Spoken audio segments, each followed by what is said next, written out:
Hi, everybody. We're back. We're reading Roald Dahl's The BFG, illustrations by Quentin Blake. We just finished chapter 16 when they were mixing up the dream for the Queen of England. Chapter 17 is called Journey to London. Remember, Sophie is traveling in the BFG's ear. Should be interesting. The great yellow wasteland lay dim and milky in the moonlight as the big, friendly giant went galloping across it. Sophie, still wearing only her nightie, was reclining comfortably in a crevice of the BFG's right ear. She was actually in the outer rim of the ear near the top, where the edge of the ear folds over, and this folding over bit made a sort of roof for her and gave her wonderful protection against the rushing wind. What is more, she was lying on skin that was soft and warm and almost velvety. Nobody, she told herself, had ever traveled in greater comfort. And there you can see Sophie, the BFG's ear. Sophie peeped over the rim of the ear and watched the desolate landscape of giant country go whizzing by. They were certainly moving fast. The BFG went bouncing off the ground as though they were rockets in his toes, and each stride he took lifted them about 100 feet into the air. But he had not yet gone into that whizzing top gear of his, when the ground became blurred by speed and the wind howled and his feet didn't seem to be touching anything but air. That would come later. Sophie had not slept for a long time. She was very tired. She was also warm and comfortable. She dozed off. She didn't know how long she slept, but when she awoke again and looked out over the edge of the ear, the landscape had changed completely.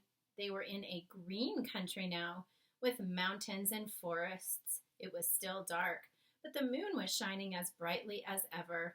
Suddenly, and without slowing his pace, the BFG turned his head sharply to the left.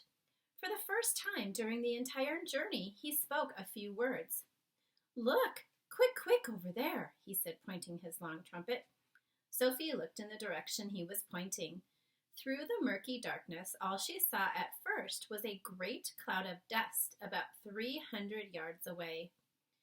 "Those is the other giants all galloping back home after their guzzle," the BFG said. Then Sophie saw them. In the light of the moon, she saw all 9 of those monstrous, half-naked brutes thundering across the landscape together.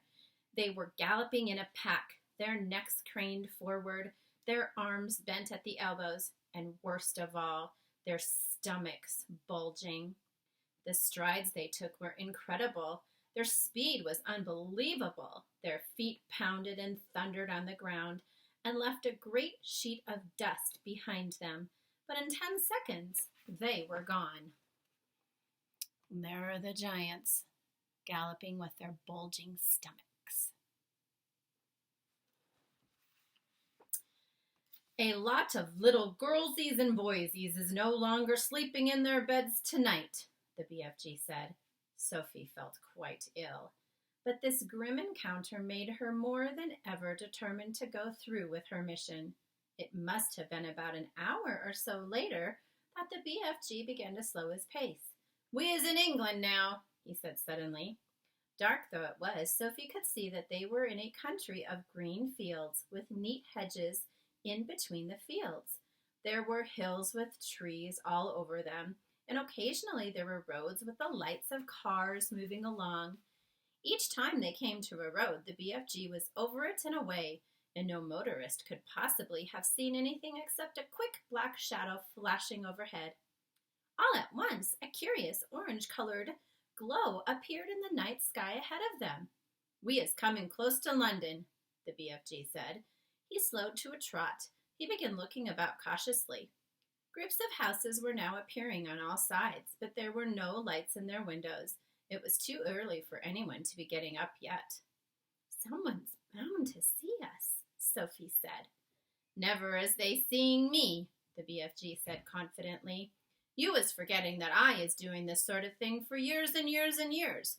No human being is ever catching even the smallest wink of me. I did, Sophie whispered. Ah, he said, yes, but you was the very first. During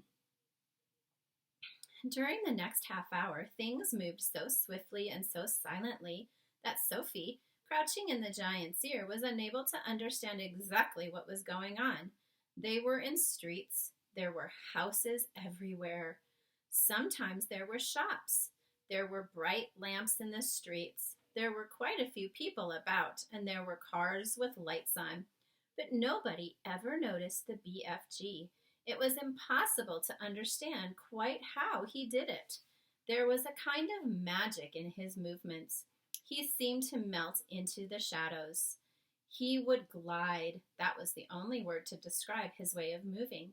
He would glide noiselessly from one dark place to another, always moving, always gliding forward through the streets of London, his black cloak blending with the shadows of the night. It is quite possible that one or two late-night wanderers might have thought they saw a tall black shadow skimming swiftly down a murky side street. But even if they had, they would never have believed their own eyes. They would have dismissed it as an illusion and blamed themselves for seeing things that weren't there. Sophie and the BFG came at last to a large place full of trees. There was a road running through it and a lake. There were no people in this place, and the BFG stopped for the first time since they had set out from his cave many hours before. What's the matter? Sophie whispered in her under-the-breath voice. I is in a bit of a puddle, he said. You're doing marvelously, Sophie whispered. No, I isn't, he said. I is now completely boggled. I is lost. But why? Because we is meant to be in the middle of London, and suddenly we is in green pastures. Don't be silly, Sophie whispered. This is the middle of London. It's called Hyde Park. I know exactly where we are. You was joking. I'm not. I swear I'm not. We're almost there. You mean we is nearly at the Queen's Palace? Cried the BFG. It's just across the road, Sophie whispered. This is where I take over. Which way? The BFG asked. Straight ahead. The BFG trotted forward through the deserted park. Now stop. Here's the BFG and Sophie.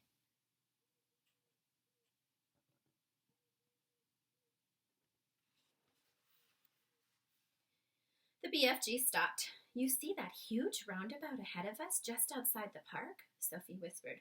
I see it. That is Hyde Park Corner. Even now, when it was still an hour before dawn, there was quite a lot of traffic moving around Hyde Park Corner. Then, Sophie whispered, in the middle of the roundabout, there is an enormous stone arch with a statue of a horse and a rider on top of it. Can you see that? The BFG peered through the trees. I is seeing it, he said. Do you think that if you took a very fast run at it, you could jump clear over Hyde Park Corner, over the arch and over the horse and rider, and land on the pavement on the other side? Easy, the BFG said. You're sure? You're absolutely sure? I promise, the BFG said. Whatever you do, you mustn't land in the middle of Hyde Park Corner. Don't get so flussed, the BFG said. To me, that is a snitchy little jump. There's not a thing-a-ling-a-ling to it. Then go, Sophie whispered. The BFG broke into a full gallop. He went scorching across the park, and just before he reached the railings that divided it from the street, he took off. It was a gigantic leap. He flew high over Hyde Park Corner and landed as softly as a cat on the pavement to the other side. Well done, Sophie whispered. Now quick, over the wall. Directly in front of them, bordering the pavement, there was a brick wall with fearsome-looking spikes all along the top of it. A swift crouch, a little leap, and the BFG was over it. We're there, Sophie whispered excitedly. We're in the Queen's back garden. Ooh, it's exciting. That's the end of chapter 17. We'll do 18 tomorrow. Bye-bye.